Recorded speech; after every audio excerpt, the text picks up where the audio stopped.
Mes chers compatriotes, à l'aube d'une nouvelle année, je vous souhaite à chacun de vous une bonne et heureuse année 2024. Qui dit année nouvelle, dit résolution personnelle. Nous venons de vivre ensemble une histoire qui nous lie à jamais.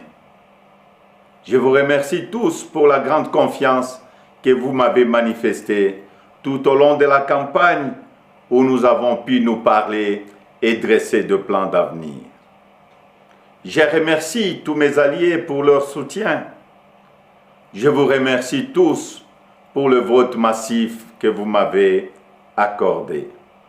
Au cours de nos rencontres, j'ai constaté que nous voulions tous un avenir meilleur pour nos familles, nos enfants.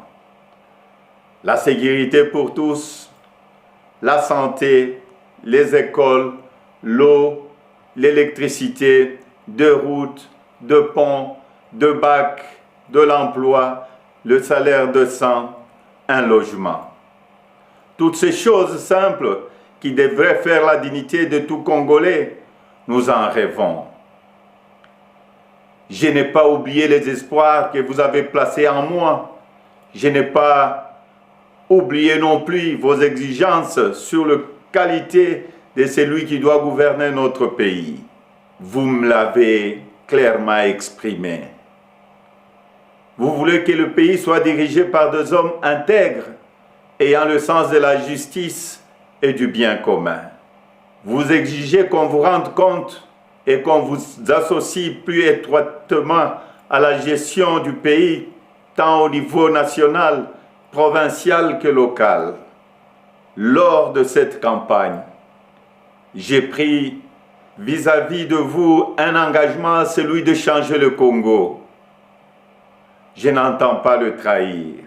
Depuis le braquage électoral du 20 décembre, dont nous sommes tous victimes, nous vivons une énième usurpation de notre souveraineté. De partout, j'entends monter des cris d'indignation, des cris de contestation, des cris de colère, des cris d'exaspération.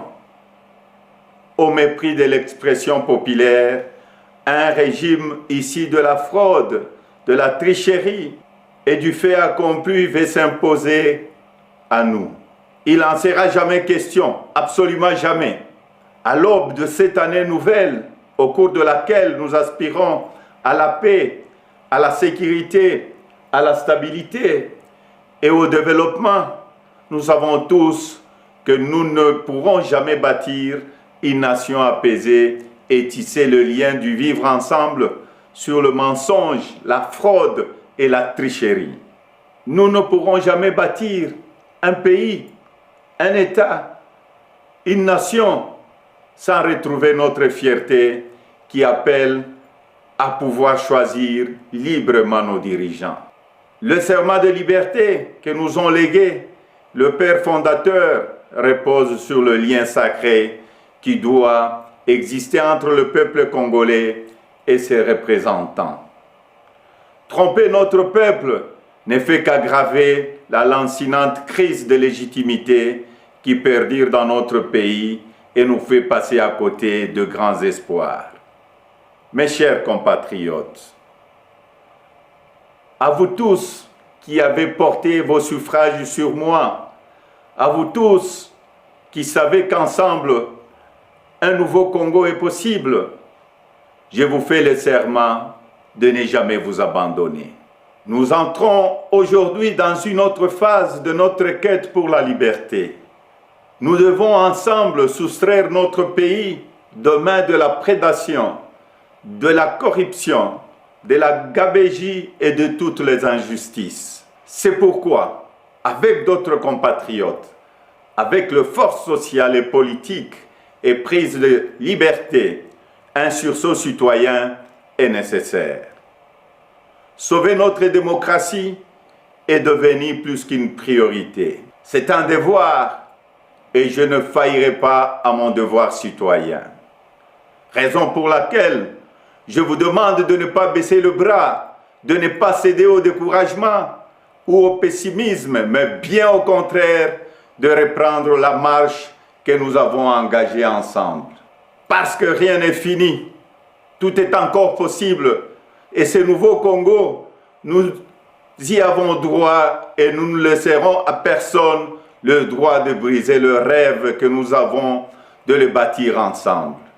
Notre Constitution nous invite à nous opposer à tout groupe d'individus qui veut prendre le pouvoir et s'y maintenir en dehors de la volonté du peuple congolais.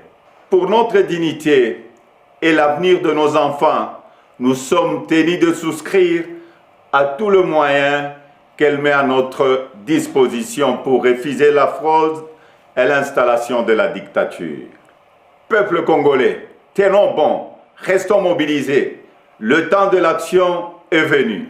Par des actions pacifiques, démocratiques, nous allons résister et reconquérir notre droit le plus légitime, celui de faire échec à la fraude et de reprendre en main notre destin avec les dirigeants de notre choix. Amis partenaires, frères africains, les Congolais n'ont-ils pas le droit de vraies élections? Dites-moi, dans quel pays au monde l'on retrouve des machines à voter entre les mains des candidats du pouvoir et on se précipite à proclamer et à féliciter un vainqueur aux élections? Dites-moi le nom de ces pays.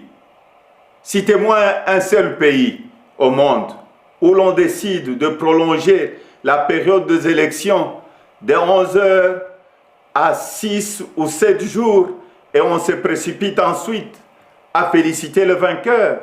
Citez-moi un seul pays dans le monde où on proclame le vainqueur sur la base de bureaux de vote et de machines à voter dont on ne connaît même pas le nombre au jour de l'élection. Personne ne peut s'ériger en complice de cette fraude électorale que nous accepterons jamais. Que vive la République démocratique du Congo, unie, libre et prospère. Merci.